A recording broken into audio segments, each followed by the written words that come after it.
Dios clamamos al Padre para que a través de Jesús tu presencia pueda ser real en medio nuestro.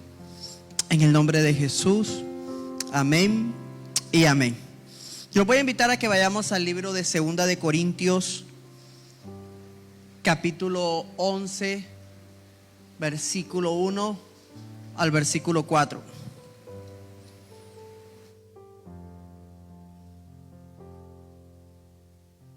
Bueno, vamos a leer la palabra del Señor. Quien está hablando es Pablo. Dice: ojalá me toleraseis un poco de locura. Sí, toleradme, porque os celo con celo de Dios, pues os he desposado con un solo esposo, para presentaros como una virgen pura a Cristo. Pero temo que como la serpiente con su astucia engañó a Eva, vuestros sentidos sean de alguna manera extraviados de la sincera fidelidad a Cristo. Porque si vienen algunos predicando a otro Jesús que el que nos hemos predicado, o si recibido otro espíritu que el que habéis recibido, u otro evangelio que el que habéis aceptado, bien lo toleráis. Y pienso que nada he sido inferior a aquellos grandes apóstoles. Bien, es esta mañana la oportunidad para una palabra de advertencia. La segunda de Corintios es una de las cartas o epístolas más emotivas del apóstol Pablo. El apóstol Pablo en esta carta expresa sus emociones más profundas. Pasa de tristeza a la alegría, la euforia, la decepción, porque su ministerio está siendo fuertemente cuestionado. Hay especulaciones sobre el manejo del dinero que está haciendo, que ha hecho. Se le está cuestionando si es un auténtico apóstol, y el apóstol Pablo está afectado. Fue la congregación que él había levantado, había sido su padre espiritual, y habían venido otros predicadores, aparentemente de Jerusalén, a confundir a las personas a las que Pablo le había predicado el evangelio. Y Pablo en este capítulo les advierte sobre la tentación que para ellos significa seguir a otro evangelio diferente.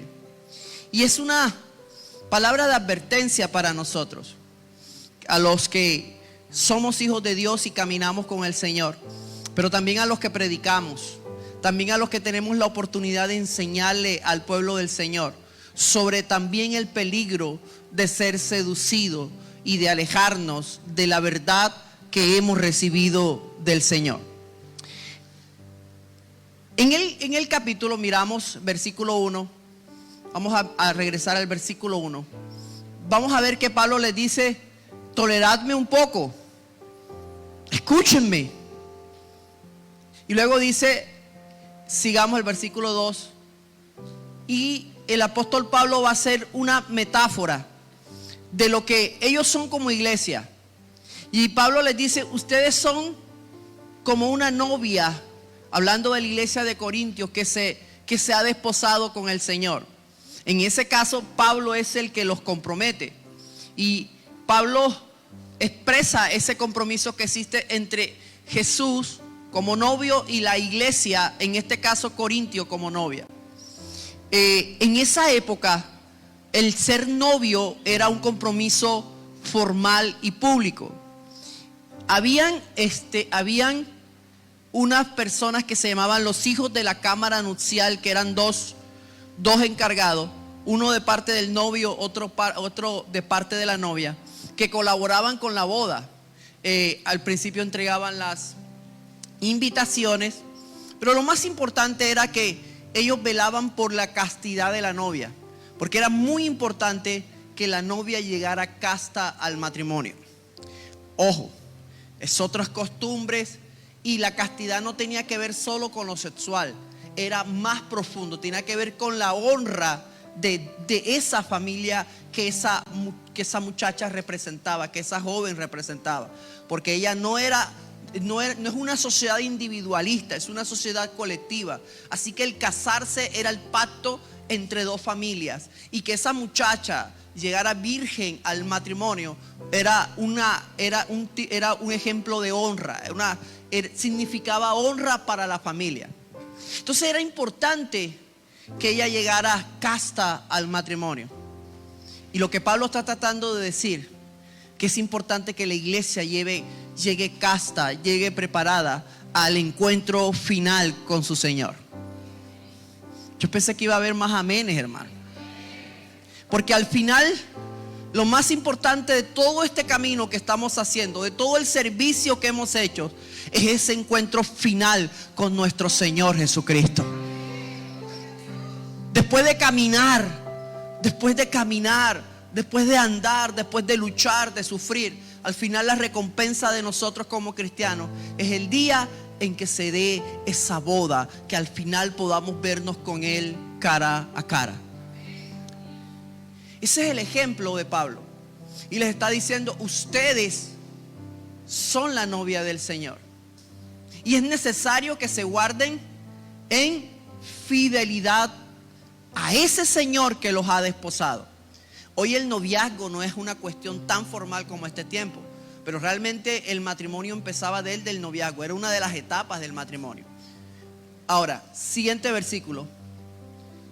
La otra metáfora que Pablo usa es la de Eva. Y Pablo dice, miren, la serpiente, y conocemos la historia, engañó a Eva, la sedujo. Había una leyenda en épocas que afirmaban que lo que hizo realmente la serpiente con Eva fue una relación sexual. Pero esa era una leyenda que había en esta época. Pero realmente lo que hizo la serpiente con Eva fue engañarla, fue alejarla del camino correcto que Dios había trazado para ella. Entonces, por un lado, Pablo le dice, ojo, ustedes son la novia del Señor. Y ojo, existe un peligro que sean seducidos, que sean alejados del camino correcto. Y le da un ejemplo.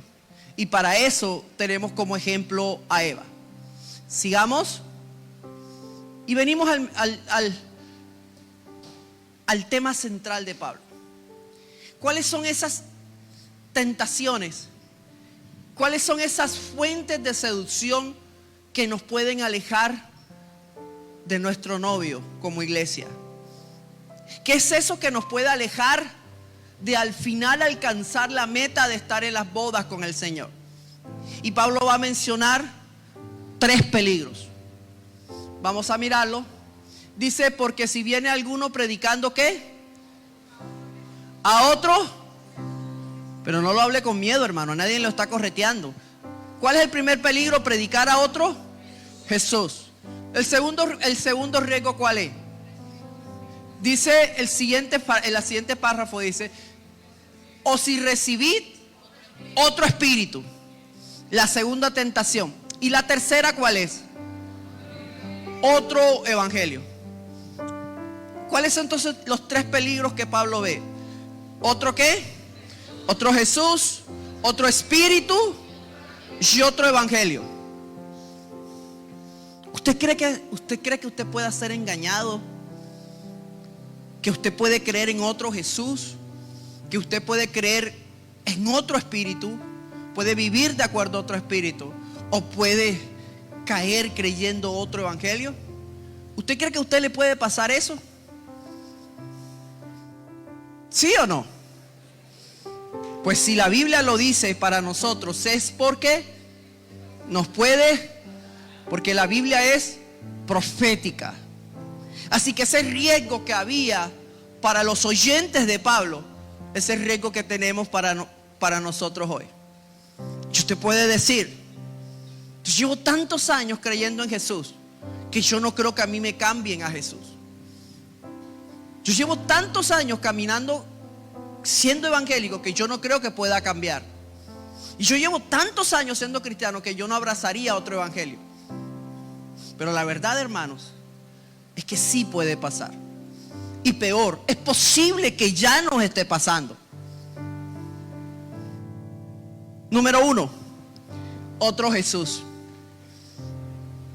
Vamos a ir a 1 de Corintios capítulo 1 versículo 23 y vamos a ver cuál es el Jesús que Pablo prioriza. Cuál es el Jesús que Pablo cree y que le está diciendo a Corintios que no pueden dejar de creer. Pero nosotros predicamos a Cristo. No escuché, a Cristo. Bien, pero los judíos ciertamente tropezaron. Para los judíos ciertamente tropezadero, y para los gentiles locura. Sigamos. Mas para los llamados, así judíos como griegos, Cristo poder de Dios y salvación, sabiduría de Dios. Sigamos. Porque, bueno, hasta ahí lo vamos a dejar. Hay otra versión que es más clara, que dice que los judíos buscaban señales y los griegos que buscaban sabiduría. ¿Está bien? En Corintios habían algunos que hablaban de un Jesús, pero se enfocaban más en sus señales, en el Jesús que hace milagros, en el Jesús que sana. Otros, ahí mismo en Corintios, que eran más griegos, recordaban más las palabras de Jesús, los dichos, las enseñanzas, y enfatizaban más a Jesús como maestro. Pero Pablo enfatiza y centra la cruz como el mensaje, como el ejemplo principal de Jesús. ¿Cuál es el Jesús que a ustedes les apasiona más, hermano? ¿El Jesús que hace milagros? ¿El Jesús sabio que nos enseña a vivir?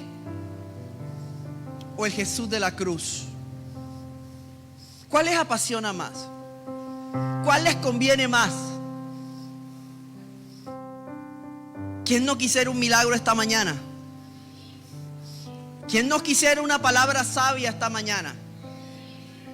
Pero ¿quién quiere una cruz?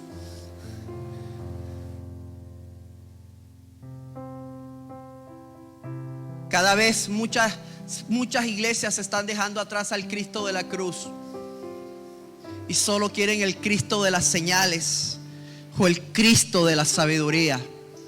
Pero para Pablo, el auténtico Cristo es aquel que vemos a través de su cruz. Ahora, ¿por qué es difícil? ¿Por qué es más fácil seguir a otro Jesús y no el de la cruz?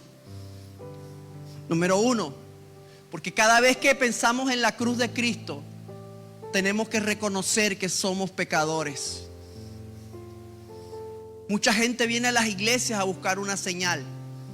Mucha gente viene a la iglesia buscando un consejo. Pero muy pocos vienen a la iglesia porque reconocen que son pecadores y necesitan un Salvador.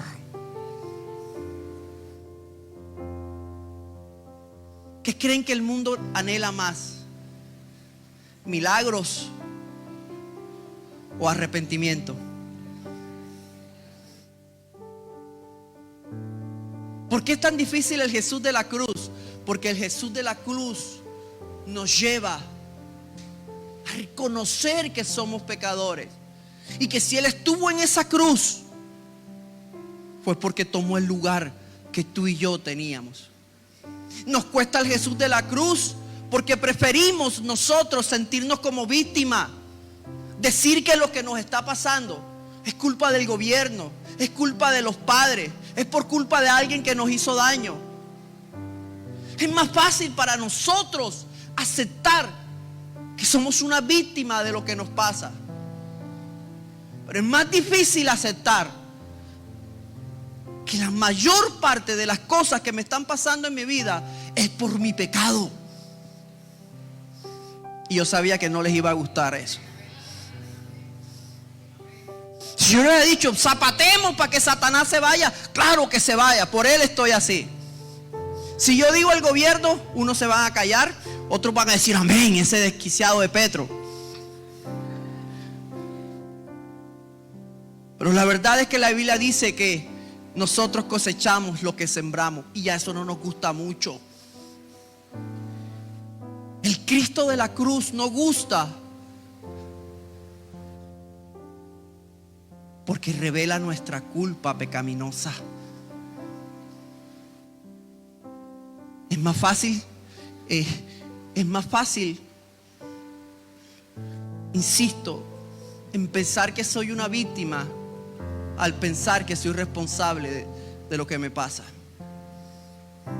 El Cristo de la cruz no gusta tanto porque cuando vemos a la cruz, inevitablemente tenemos que sentirnos que somos iguales a los otros, que no somos mejores, que no somos mayores, porque delante de la cruz todos somos iguales. Somos pecadores que necesitamos el perdón de ese Cristo, y no nos gusta sentirnos iguales. Aún estamos en la iglesia y no nos gusta sentirnos iguales. Algunos se creen más ungidos. De hecho, algunas iglesias se creen más ungidas que otras. Venga acá, que esta tierra sí es buena. ¿Y la otra entonces qué es? Pero hay una segunda razón, hay una otra razón por la cual es más fácil alejarnos del Cristo de la cruz. Y es porque cuando estamos frente a la cruz hay dos decisiones que tenemos que tomar.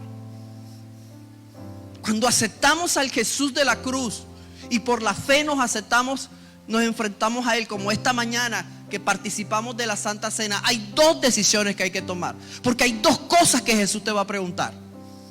Jesús no te va a preguntar por los zapatos, te va a preguntar dos cosas.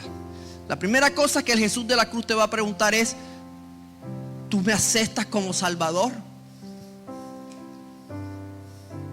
¿Y tú qué le dirías? ¿Tú qué le dirías? ¿Te acepto como Salvador o no? ¿Tú le dirías sí? Porque tienen tanto miedo. Claro que sí. ¿Será que la lluvia los tiene así asustados? Pero después que le preguntes ese, viene la segunda pregunta más difícil. Y esa sí tienes que pensarla. Porque frente a la cruz de Cristo, ese Cristo te va a preguntar: ¿tú quieres que yo sea tu Señor? ¿Tú quieres que yo sea tu Señor?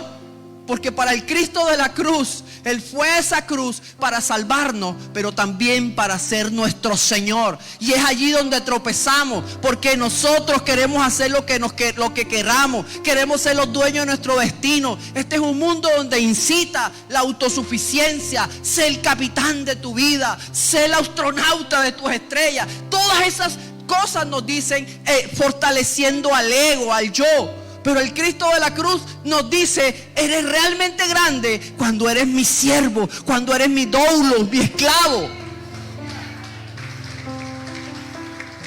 Esta es una generación que ya desde pequeños no quieren obedecer a los padres. No queremos tener jefes, no queremos tener límites, no queremos que nadie nos ordene.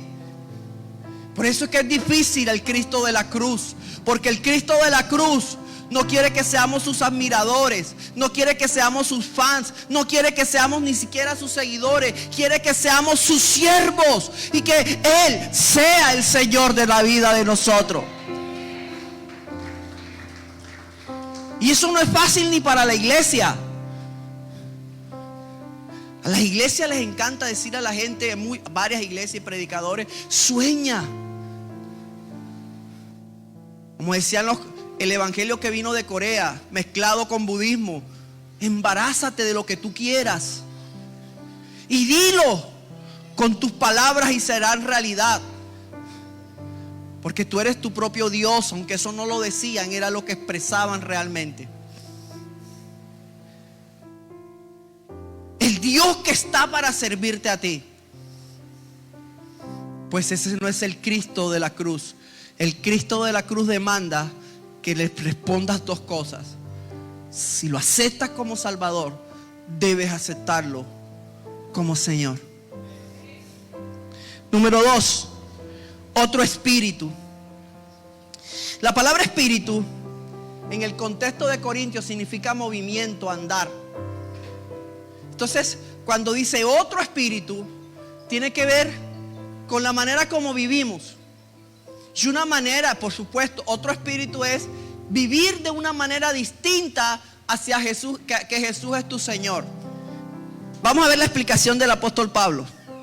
En el 1 de Corintios capítulo 2 versículos 9 al 14.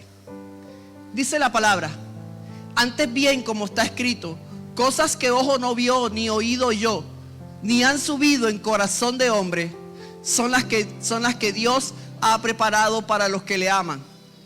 Pero Dios nos las reveló a nosotros por el Espíritu, porque el Espíritu todo lo escudriña, aún lo profundo de Dios. Siguiente versículo. Porque ¿quién de los hombres sabe las cosas del hombre sino el espíritu del hombre que está en él? Así tampoco nadie conoce las cosas de Dios sino el espíritu. Los maestros que iban a predicar a Corintios eran maestros que les enseñaban tradiciones a ellos y les decían todo lo que tenían que hacer, y hablaban en nombre de Dios. Ustedes tienen que hacer esto, ustedes tienen que comer así, ustedes tienen que sentarse así, porque así es la religión. Quiere ordenar, quiere dirigir la vida de las personas. Ahora, quien dirige la vida de las personas puede hacer varias cosas. Primero, puede manipularla, seguro que la va a manipular. Segundo, puede explotarla. Porque si tú dejas que alguien te maneje, te dirija, lo más probable es que lo haga para sus propios intereses. Eso hacían los maestros. Ahora, ¿qué decía Pablo de cómo debíamos nosotros andar? Pablo decía: estamos llamados a vivir por el Espíritu Santo. Y aquí tenemos que volver a nuestras raíces pentecostales. No hay fórmulas. No hay fórmula. Lo que a ti te sirve no le sirve al otro. Yo no puedo venir aquí y decirle las 9 secretos del éxito, como hay muchos libros. Yo no puedo pararme aquí y decirles los 4 pilares del matrimonio, las 5 verdades irrefutables del liderazgo, porque no es cierto. Somos distintos. Dios tiene cosas distintas para nosotros. ¿Y quién es el que sabe esa plena voluntad del Padre para nosotros? El Espíritu Santo.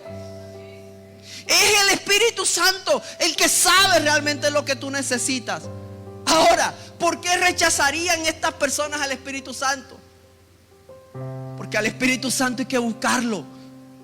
Porque tienes que humillarte. Porque tienes que sacar tiempo y decirle: Espíritu, háblame. Espíritu, revélame. Porque es más fácil que las personas resuelvan tus cosas.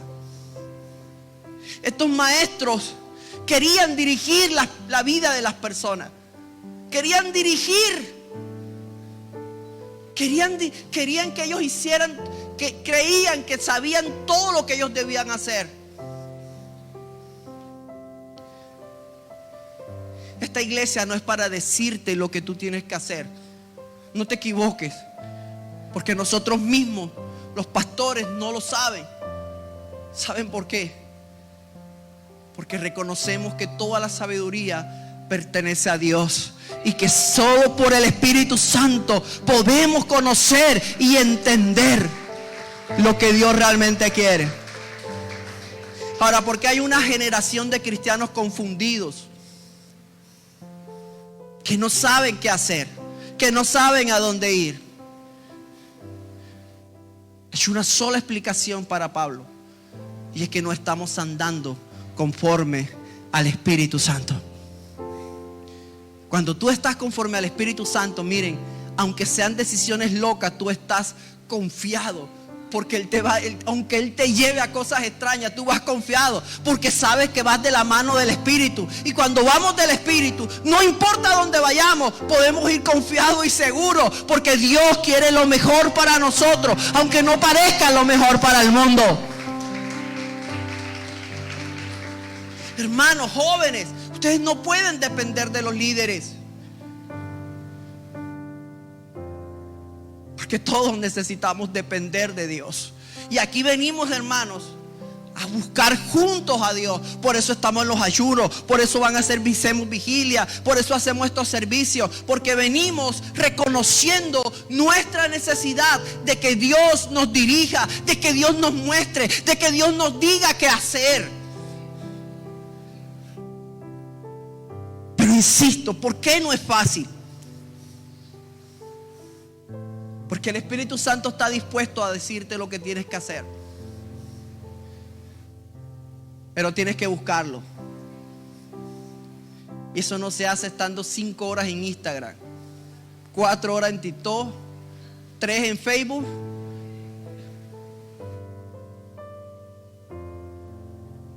Eso no se hace, hermano. El mundo lo único que va a hacer es confundirte. Porque el mundo lo único que va a hacer es alejarte de Dios. Y tú puedes ser cristiano, hermano. Miren, tú puedes ser cristiano, pero si eres amigo del mundo, ¿sabes qué pasa? Vas a estar en enemistad con Dios. ¿Qué significa eso? Que no vas a saber lo que Dios quiere para ti. Lo segundo que podemos equivocarnos, hermanos, que Pablo habla es del Espíritu. Es cómo andamos, que dirige nuestra vida. Y vamos al tercero y terminamos. La otra tentación es otro ¿qué? Es otro evangelio. ¿Cuál es el evangelio para Pablo? Primera de Corintios capítulo 1, versículo 25 al 29. Porque lo insensato de Dios es más sabio que los hombres, y lo débil de Dios es más fuerte que los hombres. Pues mirad, hermanos, nuestra vocación, que no soy muchos sabios según la carne, ni muchos poderosos, ni muchos nobles, sino que lo necio del mundo escogió Dios para avergonzar a los sabios, y lo débil del mundo escogió Dios para avergonzar a los fuertes, y lo vil del mundo y lo menospreciado escogió Dios, y lo que no es, para deshacer lo que es. Estos maestros judíos que iban a Corintio a predicarles,